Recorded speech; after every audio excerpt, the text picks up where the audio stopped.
All right, everybody. I've got for you a very special guest, a returning very special guest. Everybody, welcome back, Travis Gibb. What's up, Yo, yo, Travis? yo. How are you guys? I'm doing fantastic. How are you? Good. And I should be known as the only guest who reads comics. That's what I say. No, I'm sure other people read comics, but not as many as me. If my schedule keeps up, you'll be the only person that reads comics on this show. I literally picked up my books today. Uh-huh. And so first, I've been paring back my comics list because of reasons that don't need to be mentioned. Sure. But I've also been going a little bit more digital because I move a lot, and moving long boxes is hard. Right, sure. But I bought half my books on Wednesday digitally, and then I bought my physical stuff today. And I've only read Star Wars stuff all week because I've been catching up on 3 weeks worth of Star Wars comics. Oh, that's crazy. Yeah, I had the same problem last week. I was going through my comics, and I read a couple, and then I picked up my stack, and it was like Saturday night, and I was like, Chip Zdarsky's Daredevil's here, and I haven't read it yet. What the hell is going on here? Like, my world is way too busy if I have not got to Chip Zdarsky's Daredevil. Literally probably my favorite book right now on Saturday afternoon. Yeah. I picked up the book I was most looking forward to this week was Primordial. Yeah, sure. Yeah. I didn't pick it up, and I need to buy it because everyone's talking about it. I didn't like Planet of the Apes, so I was like, I'm not going to get it. And I'm like, clearly I was wrong. Yeah, see, I love Planet of the Apes. I love that creative team. Jeff Lemire is like one of my favorites. I mean, Jeff Lemire is fantastic, right? And Sorrentino, like when they did their Green Arrow run, that fucking blew me away. Yeah. And so everything they've done since I've been all about. But I haven't even read that yet. As everyone's listening to this, I will hopefully have read it. But right. This may be this may change when you hear the reviews on comics part. Yeah. You know reviews by Wayne? I think Wayne, he does a lot of, he's a podcaster, he's done comics forever. He's done like 500 Wayne comics podcasts. Uh-huh. He compared me the other day to Jeff Lemire, and I don't think he understood how complimentary that was. Like, how deeply touched I was. I was like holding back tears going, no, it's fine. It's fine. Did you pick up his Maze book? I did, yeah. That was, I mean, you have kids, right? Yeah. So I have stepkids, but still, same difference. Yeah. As a father, tore my soul out. I thought as a whole, the book will read better as a trade. I can tell on issue 1, but still, like when they reveal that part where his kid died at like 11, I was just like, right. Oh God, can't do this to me, Jeff. Yeah, one of the things we were talking about, how he compared my books to his books is I do a lot of family stuff and not always traditional family, but they're always family relationships. So even Denver and Randy from Broke Down, they have a dysfunctional brother relationship, right? They hate each other, they're fighting. But if other people come in their turf, they're going to back up. Voodoo Nations is literally about a married couple, and dealing with their stuff. And then Expired, the book we're going to talk about today, it's literally about an old platoon of old army fighters who lost a war and kind of like still hanging out. It's kind of like the Crew from Serenity type of thing, the old war generals just still kind of hanging out. They're not sure if they're on the right side, but they're just living, Yeah. So you brought up Expired. I guess we should talk a little bit about it. I made it weird, yeah. We're having a nice time, and then I brought up the latest Kickstarter. We were just it was so nice. Everyone was cordial, and then you brought up the elephant in the room, right? Well, first you just shipped out this Voodoo Nation #2, right? Yeah, and then you jumped right into a new one. So let's hear about the new one. Yeah, I mean, that's kind of what I do. Like, I'm so close to, like, kind of doing this professional. That's kind of the thing. Every 3 months, you're probably going to see a new project from me. It's kind of where I'm at. I've got so many things in the pipeline doing stuff, But Expired is my newest one. It's live on Kickstarter. It's really, really cool. What Expired is It's a world that's like Hawaii. So imagine the rest of the world is gone and just Hawaii. So just like the 7 or 8 islands of Hawaii. I don't know how many islands are on Hawaii. But in this world, that's all that exists. And on those islands are various civilizations, various power structures. And because there's a lack of oxygen, because of the lack of vegetation, they have to wear armbands or bracelets that control their oxygen. And you're only allowed so many breaths. And that breath is dictated to you based on the ruling class. So you're kind of in this weird kind of struggle of trying to figure out who you are, knowing that every breath could be your last, or counting down to death. So that's kind of the universe and the setup. But within that is kind of a sci-fi setting, kind of a Star Wars-ish, kind of Pirates of the Caribbean, because we use a lot of boats and water, because it's a huge civilization up there. Kind of a mix between those. Lots of fantasy. There's fantasy creatures inside this world. So kind of a mix of all those things. So you're saying like people can take breaths based on these wristbands. Are you dealing with like a lot of class struggle issues in this? So no, I'm not dealing with that. What's interesting is I wrote this about a year ago. So it was before Black Lives Matter, before, the COVID, mass stuff.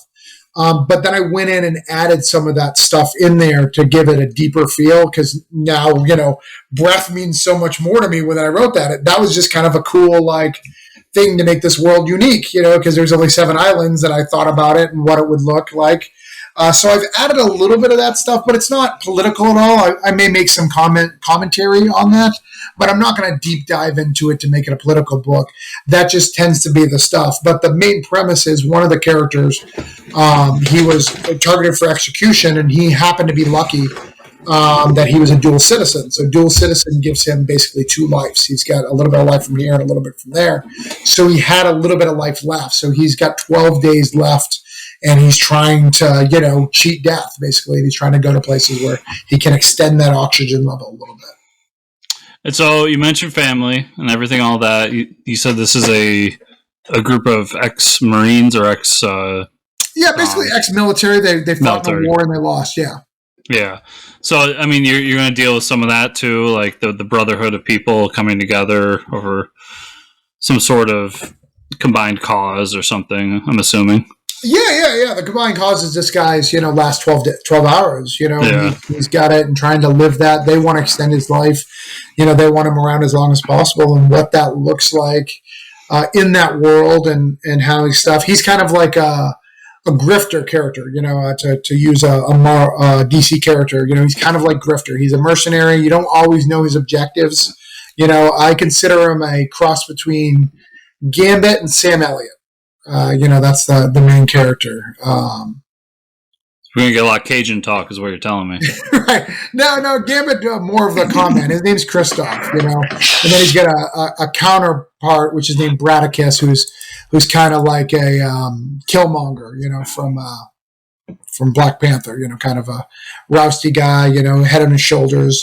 He's a sniper. I was going to say sharpshooter, but a sniper. So I don't know if I ever told you this, but growing up, I've said this before, but my big influences were Batman animated series, X-Men animated series. I'm of that age. While everyone else in the world and in my age group was like, Wolverine, man, the claws is awesome, blah, blah. I was a big Gambit guy. Right. Well, I thought Gambit was the coolest.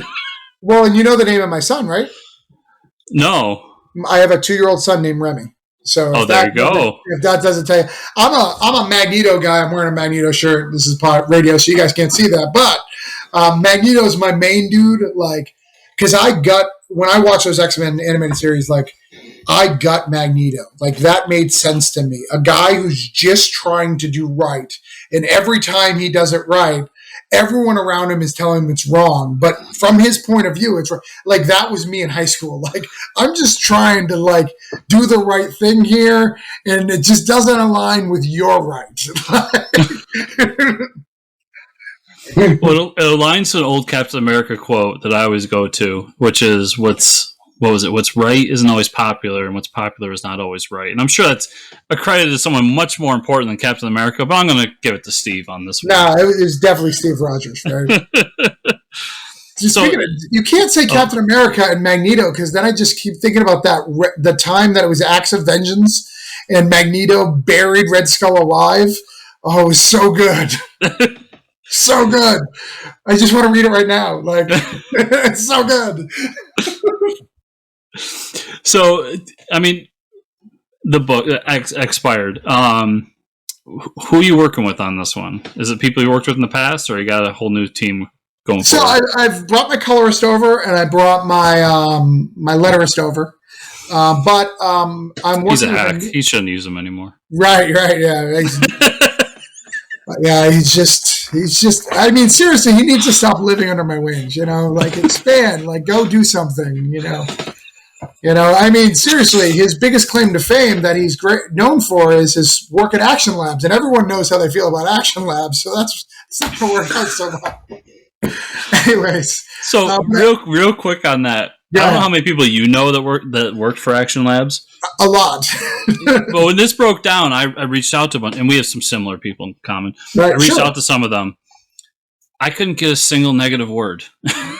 What? and I know that wasn't indicative to what they were doing, especially in the past year or so. Right. But I really couldn't get anybody who was like, yeah, everybody was telling me that's not my experience. I'm not saying those things didn't happen. I'm not saying that they were set up or anything. I'm just saying that's what I got from the people I knew. Well, I will just say, I'm not going to say, but one of the prominent Action Lab writers and I talked for an hour and a half about how unhappy he was with the deal that he was stuck in, and he was very successful over there. Wow. But that's neither here nor there. Yeah. But similar to that, we're in a world here at Expire. I was trying. No. Expire. Now, much like Action Lab creators, they're running out of time to get their properties back from Action. There we go. I'm turning Travis into a pro. So I'm working with a new artist on this, and he is phenomenal. His name is Daniel Kursky. He's out of Russia. Beautiful, beautiful art. You can see 7 pages of it on the Kickstarter. Very, very cool, especially if you love the Star Wars type stuff, because it feels very much like a Star Wars or Dune like story. I do like Dune. Yeah. Who doesn't? And that Dune movie looks so good. I can't wait. Did Dune? So Dune was. I've told in the past, or like one of the things me and my father really like grew close over when I was young was football. Right. Another thing that he passed down to me that none of my other siblings got was a love for Dune. He gave me those books, and I fell in love with them. And I remember, like, I watched the old movie. The old movie's good. It's a classic. I love it. But seeing what they're doing with this one, I'm just like, don't break my heart. Don't do it. I want it to be great. Right. Yeah. And it looks good. And they have the who's of the young Gen X actors. Yeah, they're getting. It's funny because you got Momoa, you got Brolin, and then you got all these people. Like, so all the older characters are people that we know. We got. He doesn't have a real name. His name is Poe Dameron. We have Poe Dameron over here. We got Aquaman. We got Thanos. Right. We got all these great people. And then you got these younger actors who, I'm not a movie guy, so I look at them like, I don't know who these people are. But when you look them up, you're like, holy shit, they've done some stuff. Right. So this could be, if it keeps moving forward, if it's good enough and it moves forward, it could be like the Harry Potter of our time right now. Like, it could be this movie that goes on ever and ever with these great actors and actresses. So and we need a Harry Potter. We don't. I think that's one of the things that's really struggling. We had Game of Thrones for a real long time, and that kind of got us all united. Hey, we all like this one show. And now the only thing that people like is Ted Lasso, and half the world hasn't seen it, and they just pretend. I really am struggling with getting Apple TV. I just saw that Jon Stewart has a show on there now. Like, man, I have someone's login, and I just got it, and I've been blowing through that content. I was like, man, I don't want another streaming service, but there's some good content on there. Yeah, it's getting to the point where I'm like, why'd I give up cable? Because I'm spending the same amount at this point. Right, that's how they got you. Oh, man. Ted Lasso. I don't know how you get that back to expired, but go ahead. Ted Lasso, he has a lot of joy, and he's a very positive guy, and he's kind of a fish out of water story. And much like that, Expired is all about water because, again, 98% of the planet is filled with water. So would you say that your biggest inspiration for this comic was the hit movie Waterworld? I wish. Believe it or not, this is actually an interesting comic because somebody else came up with the main story. His name is Brent Hagermeyer. Heminger. Sorry, not Hagermeyer. I don't know why I said that. Heminger. He came up with the idea. He presented it to me. I wrote the script for it. And then as we progressed, this guy's never done comics before. He really wanted me to just kind of do the whole thing. So I hired everybody, I put it under my label, and, I kind of took it over. But it's his original story. So he came up with the concept of the islands and who are on these islands and some of the other meta plot that's involved. I came up with the characters, I came up with the oxygen thing and some of the other developments of building the world. And we've kind of collaborated on this really cool project, which is neat. So I see you're doing, with the pledges, a lot of the stuff that we've come to expect from your awesome Kickstarters. Are you doing the metal covers again? So I do have a metal cover. Yeah, there is one metal cover as an add-on. So there's a metal cover for the Ryan Brown. If you know Ryan Brown from Motor Hobo or from, he does a lot of Electric Black covers. He does a lot of TMNT. Yes. Yeah, so we do have a metal cover, but it's in the add-ons for him. But one of the things that I'm doing different in this, I'm doing two things that are different. So one of them is I have a cover that has a spoiler on it. So there's a you don't see the whole cover. I get rid of some of the parts, which is kind of cool. So when you get the book, that's when you're going to see the full cover. We also have what's called a secret variant. So it's similar to Marvel and DC variants. So it's a cover with a one edition. So the main cover A, we add an additional character to that cover. That's in the book. To get that, all you need to do is share the book out, and I'm going to print out 10% of the run to the people who share it out and comment. And because no one ever shares it out in comments, that's the only way you're going to guarantee to get one. If you share and comment, you're going to get that. You're going to more than likely get that cover. Share and comment, like on social media, you're saying? Yeah, so you share and then you comment on the Kickstarter, either on an update or in the comments section, and let them know, hey, I sent out a share. Okay. So I think it's important that everybody knows that I have reached the pinnacle of Kickstarter funding on this. I was your 69th backer.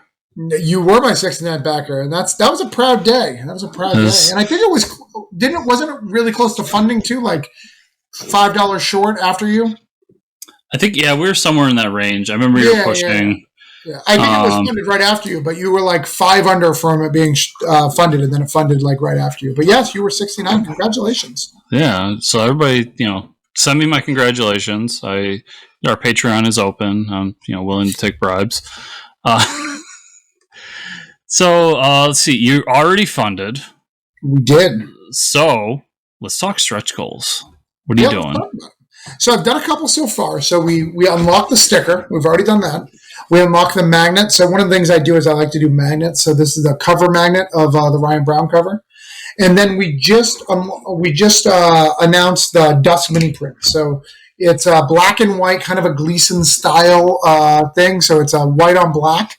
Very, very cool character design. Print, and that's going to be at 3,600. So we're going to do that. So lots of really cool things to unlock. Yeah, I think my fridge at this point is covered in your magnets. Oh, well, that's nice. That's nice. I like that.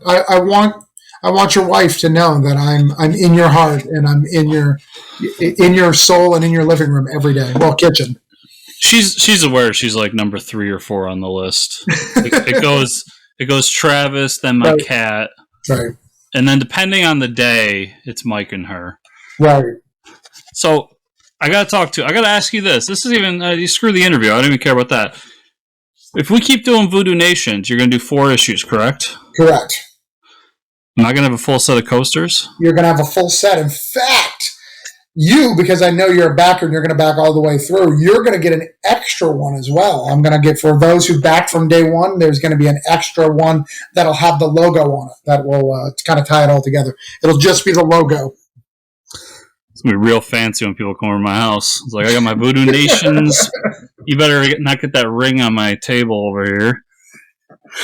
Yeah, you better not. And they'll be like, what book is this? And they'll be like, oh, just some Kickstarter book. I thought you read real comic books. And they're like, yeah, well, sometimes I slum it. Yeah, I got this guy. He's pretty cool. I don't know. It's okay. He lives in Florida, though. It's kind of weird. Right. I shouldn't say that out loud. I should. Yeah, no, it's fine. I'm coming up to you guys' area soon. Not you're in New York near Canada, so not that far. But I'm coming to Boston in New Hampshire in November. Oh my God, Boston! So don't depend on GPS when you get to Boston. Right. I went to Boston for there's actually a video game con, and one night I'm like, well, I need to find somewhere to eat. So I went on my GPS and I was like, okay, give me somewhere to eat, blah, blah, punched it in. And at a certain point, my GPS just gave me the fuck you sign and said, I don't know where you are. This entire town's a mess. So I don't know how you expect me to send you anywhere. And that was my experience in Boston. Well, I'm from the New England area, so I know Boston pretty well. I am normally just wherever it says cold Guinness served here. So just, as long as I can find that, I'm great. But what I loved is I brought my daughter there a couple of years ago. So I have a 19-year-old daughter. So it was like when she was like 15 and she was starving. And we just kept running into Dunkin' Donuts. We were looking for food for her in Boston Central. And it was just Dunkin' Donuts. I was like, hey, you want to eat at Dunkin' Donuts? She's like, no. I was like, all right, well, around the corner, there's got to be food. And turn around the corner, Dunkin' Donuts. I was like, do you want to go here for food? And it was literally 8 Dunkin' Donuts before we found actual food for her. It was fantastic. So let's talk about cons, because I've actually been asking a lot of people about cons. Okay. And you're hands down doing the most of anyone I know. How's the con experience been in this COVID world? It's good. It's rough because of COVID. I found that it's weird. I make more money at smaller shows than I do bigger shows, and I think the reason of that is because I used to do the opposite. Big shows were the money grabbers. People would come, collectors would come and buy every one of your stuff, all your rare things on day one, and you were good to go. But I think there's still this nervousness, and I think you get more and more nervous as you get cancellations, right?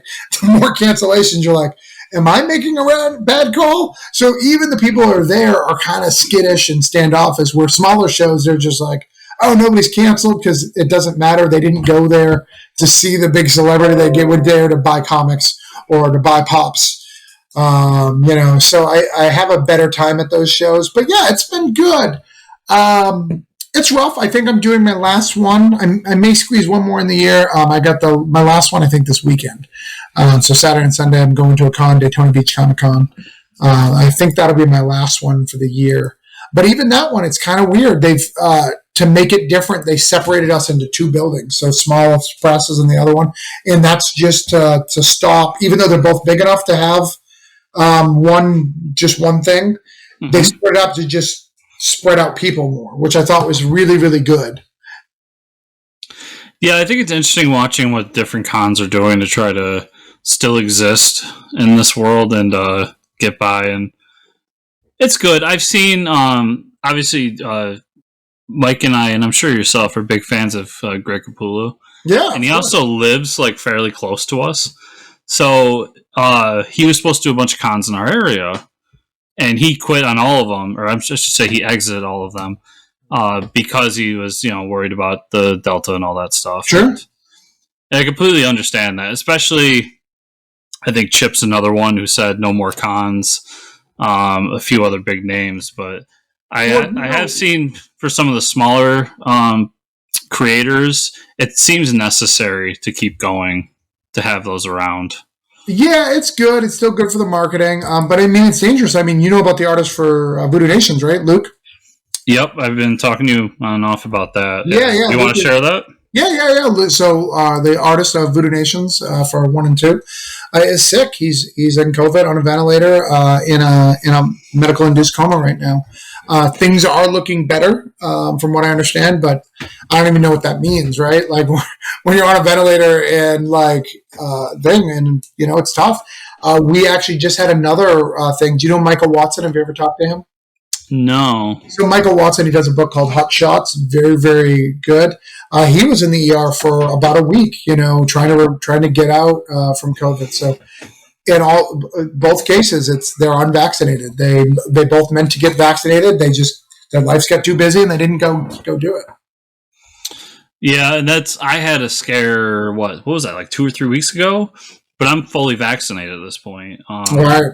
I don't know how it is in your area, but I literally had like a drive-through vaccination center, and it was just like I had symptoms that I'd heard were common to people who were vaccinated. So yeah, let's go to get checked out.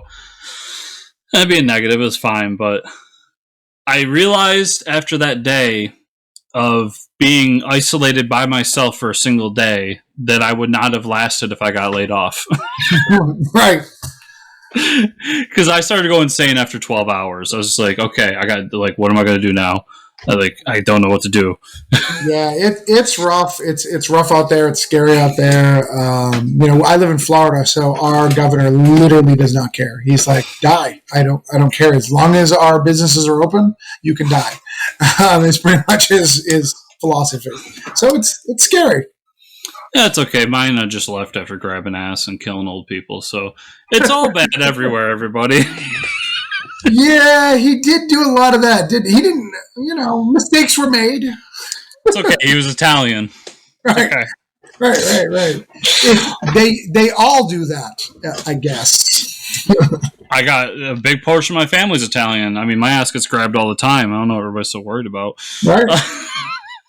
Right. Just lean into it. So, Travis. Yeah. You said in the beginning you're like the only person in the world that reads comics anymore. I feel like it. I do. Everyone, and then when I try to talk to people about comics, they're like, manga's beating them in graphic novel sales. And I'm like, I don't give a fuck. I'm not reading manga. I don't like manga. I got manga right here, everybody. It's Star Wars, though, so it doesn't count. I was going to make a comment, but I can't see it. You're blurry right now. It is Star Wars The High Republic, The Edge of Balance. Okay. I can't pronounce any of these names because that's the kind of guy I am. So anyways, we're doing the show. Mike's out of town, everybody. You've probably heard me do this in the intro. But I do want to talk a little bit about comics that we're reading. Okay. So let's not talk about the books that we read this week. I want to know what are the books out there that everybody needs to be reading? What are the ones you're like really, really enjoying? So I really love Chip Zdarsky's Daredevil. I'm really sad that that's going on hiatus soon. Anything Donny Cates. If you're a Marvel guy, you got to read Cates. If you're not reading Cates, you're wrong. Did you check out the Free Comic Book Day issue? Yeah. Mm-hmm. Yeah. I'm super excited for Hulk. Yeah, I'm excited about, and I don't like Hulk. You only give me once or twice every like 5 or 6 years to get me to read a Hulk run. Even like Immortal Hulk, I read it, I got it, and I was like, I'm not going to follow it to the end. Like I like the concept, I'm just not going to follow it to the end. The last one that I followed to the end was remember when he was first talking to Mr. Blue, yes. Mr. Green. Like I don't remember who was writing that at the time right now, but like. That I read that whole line. See, the last full run I have, and it's not even a run; it's like a mini series. Was when Jason Aaron did it. Oh, right. I did read all of that, and that was okay. For DC, I'm really loving Nightwing. Nightwing's great. I'm liking the Batman, and then get through all the basic stuff. So all the stuff that everybody's reading. The Department of Truth, the crazy, something's killing the children, all the things that everybody's reading. But if you want to get some deep cuts into things that I really like, just announced that Hotel L 2 is announced to come out in December. I'm super excited about that. If you didn't read the first one, read it. It's one of the best. People were wasting their time on haha and stuff like that when there's really, really good horror in Hotel. Was that an AWA book? AWA, and they also announced Crimson Cage, which is a wrestling one, which I'm super excited about. Both by Jonathan Lee. If you're not reading his stuff, he's fantastic. I really liked all Automel that just finished from Vault. Really, really like that. Everything Colin Bunn's been doing this last little season has been fantastic. Like the last book you'll ever read, Baskless, all that stuff's really, really good. Like I think we're at like the cream of Cullen Bunn, and like he's at the lowest of his popularity, which is really sad. It's funny you bring that up because I just finished catching up on Parasomnia. Yeah. Which Andrea Muti, one of my favorite artists right now, and Lucky Devil. Right. So Lucky good. Devil was awesome. Is awesome. Still got to finish. Are you reading, or did you read Barbarica? I didn't read Barbarica. I know that's a big hit, but I don't really love any of that stuff. Like I don't like Conan that much. I don't even like Berserker that much. So I just was like, I'll let it be its thing. I got the first issue because of the hype, but I haven't even read it. So I do love Conan. So maybe I love Savage Avengers. I will tell you that. That is one of my favorite Avengers books every month. That book is... more people need to read Savage Avengers. I've been pushing that every month. Yeah. That last issue was awesome. So good. I love it. I love everything about what he's doing. Yeah. There's that sequence that just has stuck with me because it's so funny when like Conan walks up to Black Widow and it's just like, I'm going to lay with you. It's just like, who the fuck are you? Oh, it's so good. I love that. Also, Kang. Are you reading Kang, the Marvel miniseries? So good. No, but I have Marvel Unlimited now. So when that hits that's one of the ones I really want to pick up. Yeah, so good. Even the Fantastic Four this month, the 60th anniversary, was a Kang story. So good. I really love the Kang. By the way, can we talk about something real quick? I know this is semi off subject. Okay. I think that No Way Home is about Ben Reilly. Because they're throwing so many random Ben Reilly stuff at you for no effing reason, and like with no lead up, and like it's in your face, and there's an ongoing after this thing. He is in No Way Home, and I'm going to be mad. So I think you and I had the back and forth on Twitter about this. Yeah. Or at least I commented on your thing. Yeah, you commented. Right. I said when they showed that trailer, I literally texted Mike and said, I cannot believe that Marvel is going to take a shitty retcon and make $1 billion. Yeah. Because that's what that was, is them retconning the Civil War, or redoing the Civil War retcon. Right. When you said that, I was like, you know what? At this point, Marvel has enough balls where I could see them trying the Spider-Clone saga. Yeah. Yeah, I think we're going to have Ben Reilly, or that's their way to add a new Spider-Man. Because if you're going to if we have the other two Spider-Man in there, you can have Ben Reilly, who looks just like one of the actors. So that's not going to be a big deal. Mm-hmm. But if you're going to do Spider-Verse and you do not have Miles, you are going to have riots. Like, you have to introduce Miles. Like, you have to. Like, it is unacceptable to not. I've been saying, and I don't know, I might be way off on this because of the trailer really kind of pushed me in a direction, but right. I've been saying that I felt like that this movie wouldn't be Spider-Verse. Right. But this movie would set up Spider-Verse. And what I mean by that is that the stinger, you would see Tobey Maguire coming out being like, I'm back, bitches. Right. And then the next movie would do all that. And then, of course, Miles has got to show up. I mean, how we haven't got a live-action Miles at this point is beyond me. Yeah. Miles, I think Miles will be the stinger. I think they'll both be in there. But I have a feeling that one of them is going to be Ben Reilly and not the Spider-Man that they were supposed to be. That's actually a good one. I think we'll see, Andrew Garfield maybe being, the Ben Reilly, and that may make some of his verbiage right. I'm not playing Peter Parker. So if Kevin Feige has a sense of humor, which we know he does after watching WandaVision, that's exactly what he's going to do, because then just making Andrew Garfield Ben Reilly would be perfect. And then keep him around. Oh man, that'd be awesome. Because I liked Andrew Garfield. I liked him a lot. I thought he was a great Spider-Man. What I didn't like is his Peter Parker. Like, literally, Amazing Spider-Man had me angry within 5 minutes of the film. The film starts, he's riding on a skateboard, and the teacher goes, "Hey, get off that skateboard." And instead of apologizing, he says, "Oh, okay," and then waits till the teacher walks away and gets back on the spider-board. You clearly don't understand Peter Parker within 5 minutes of the movie because the writer clearly doesn't know who Peter Parker is. Spider Parker backs from authority, submits to authority like he's a good kid. Like that's got to be his thing. And you literally made him a bad boy. Like from the minute. You don't understand Peter Parker. It's also, I haven't watched those movies in forever, but I remember him being very whiny.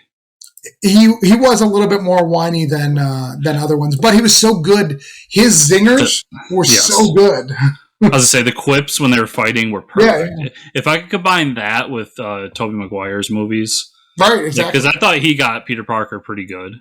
Yeah, no, I felt like he was Peter Parker. I felt like you felt Tobey Maguire was cooler. He was cooler than he would let on, and he just didn't know it, which I think is the perfect that you need. Unlike Andrew Garfield, who knows he's cool, right? Yeah. And that's where right now Tom Holland is really good because he is at that perfect thing. But I mean, think about what Marvel's done to you. They did this whole Flash to keep this 30-year-old kid, because he's like 30 now, in high school. It's fantastic. The blip has kept this really shouldn't be a high school kid in high school. Well, that was a time where you could get away with that, where we need to cast a bunch of high schoolers, so get everybody 28 and older in here, and let's get them in for an audition. Right. Did you get a chance to go see Shang-Chi yet? Or Shang-Chi, sorry. I did. I loved it. I actually didn't love it when I watched it. Not because it was bad or anything. I was just like, oh, okay. I liked it. It was great. But as I keep thinking about it and compare it to origin stories in the Marvel Universe, I think it's really good. I have a theory about that as well. You want to hear my theory? Let's go. The rings. Because they're not going to duplicate, because they're very similar to Infinity Gauntlet, unless you did a lot of explanation, no one's going to know the difference, really, between the 10 rings. I think that the quantum bands. I think they're leading them to be the quantum bands in the MCU, because that would make a heck of a lot more sense. And then you get the chosen one, like a Captain Marvel, or like the real Captain Marvel, not the one, or like a Quasar, who can actually yield them and show Shang-Chi how the power is supposed to work. That'd be cool. I'm down with that. I mean, it makes logical sense. I mean, that's where you would go. You're going cosmic anyways, Brings in Nova, brings in Captain Marvel. I mean, Marvel at this point is cosmic. Right. Absolutely. So, that'd be great. Yeah, I really liked it. I blew your mind, didn't I? You want to think about that for a little bit. Yeah. I do, yeah. Especially with the Stinger. Anyone who hasn't watched it, there's a Stinger. Right. There was already questions I had about the Stinger because of a person who shows up. That isn't how he's supposed to be. Right. But yeah, that makes me think more because of that. But anyways, I really liked it. I'm not a big Kung Fu fan. No, me neither. That's why I think I walked away going, it was right. But then when I really thought about it, I was like, it's really good, Yeah. And I thought it's the best Iron Fist movie I've ever seen. I really enjoyed when Ra's al Ghul showed up. Yeah, but when I finished it, I was like, it is a Kung Fu movie. And I hope Kung Fu fans will enjoy it. But it was kind of like the Matrix Kung Fu to me. Right. Where, I love the Matrix. I mean, who doesn't love the Matrix? And those, when you really think about it, are kind of Kung Fu movies too. Right. But you don't think of them that way. And that's how this one came across to me. And I really enjoyed as I said, I really enjoyed when Ra's al Ghul showed up. Right. I thought it was very awkward that the Razor Fist was the only white guy in the entire area. It just confused me. I'm like, so we got this really powerful group that's run by Ra's al Ghul. Right. And he hires this guy who looks just like Ben Roethlisberger with a sword for an arm. And I'm confused why he's the only white guy in the whole movie. Well, not that I wanted more. I'm just saying, I have a theory for you. Okay. So if we look at Marvel continuity, we know that Claw worked for the Ten Rings at some point. So maybe it was just a mistake. He was trying to hire Claw and accidentally he was just looking for one-armed men. And he's like, I can work for you, I guess. I mean, I kind of like the Claw, except I have a sword for an arm. Right. Does that work? Missing arms are very important in the MCU. It's a super important plot element. But my favorite part of the whole movie is when they skipped dimensions and they went to the Kanto region and started catching Pokemon. Right. That was fantastic. I mean, Ninetales was there. It was great. Right. But no, joking aside, I really enjoyed everything about it, and I thought it was a very heartwarming movie. My biggest complaint is I wish that, I mean, this goes for everything in life, but I wish COVID wasn't around, because I don't know if I've told you this story, but I went to go see Black Panther with my best friend, his son. Right. Just for the story's sake, my best friend is black. His son is also black. And we got out of there, and his kid was, how long ago was that? 4 years ago? Yeah. But his kid was like 7 or 8, and he looks up at me and he's like, I love Black Panther. He's the best. And it hit me. That moment of like, oh yeah, he's never seen like a guy that looks like him doing that stuff. And I wasn't able to have that moment with Shang-Chi. Maybe I wouldn't have anyways, but when I went to the theaters, there was like 4 people there. So what you're saying is you don't know any Asian kids to bring to Shang-Chi? I know a couple. I mean, I could just drive it to Rochester and find them. Just grab and say, hey guys, you want to come in my van and watch a movie? I'll just say, I didn't have it. My buddy Joe had it when he went to see Captain Marvel, and he told me, he goes, when I got out of it, I was like, it was okay. I enjoyed it, but this little girl came out and she was running around and all happy because she wanted to be Captain Marvel, and that was what the movie was about to me. And that's not something I got with Shang-Chi because we live in the COVID world.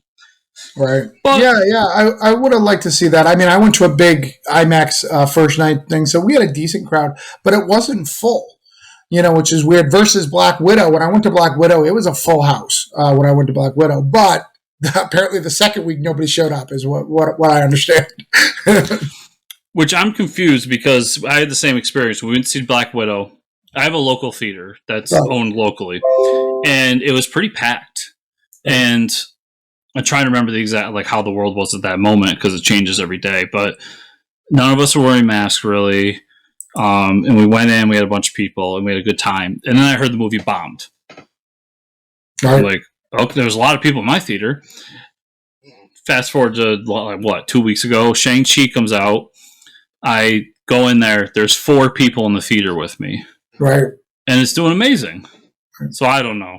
I don't know what's going on. Yeah, I don't understand any of that. But it could be the whole Disney Plus thing. Who knows? So, Travis, I know you got kids to take care of, so... I do. I have some pho to eat, and I got to get some food for the family, but yeah. But I'm here with you, brother. One more time. Expired. Where can people go and help fund this? So I don't know when this is going live, but currently you have 10 days left. So when's this going live? So go live Monday, so you'll have 7 days. 7 days. So you only have a week left. So you're in the last week, the last home stretch to get this book. Expired is really, really cool. Like I said, I've got the secret variants. I've got the spoiler variants. If you like sci-fi, Dune, stuff like that, you're going to kind of like this book. What's cool about this book, too, is it's very PG. It's a PG-13 book, so you can send it to your kids. You don't have to worry about any of that stuff, like a broke down. You don't have to worry about any of the colorful language in this, and I think it's a fun story that will really entice you, and I think you'll like the universe. So check it out. Expired on Kickstarter. Yes, and everybody in the Kickstarter, you could also, if you haven't taken my advice the past 20, however many Kickstarters you've done, Travis, there is a awesome package here, $30, and you can get everything he's done. From Voodoo Nations to Broken Four Dead Bodies, Cthulhu Evades Odds, and so on and so forth. Yeah, there's add-ons for all my old work, and it's pretty cheap. So it's $25 for all 4 Broke Downs. It's $10 for Voodoo Nations. Sorry, my son just came in. Good. So Voodoo Nations, Cthulhu Invades Oz is on there. So you can get all those things as add-ons. So, if you want to try out my work and you haven't, please try it out. And I will tell you, I have some deals in the works. So picking up some of my old stuff may be a good financial decision for you. Just throwing that out there. For all those speculators out there, everybody check out the show notes down below. I'll have all the links to Travis's website, to this Kickstarter, and so on. Make sure to check that out and help make a good book a reality.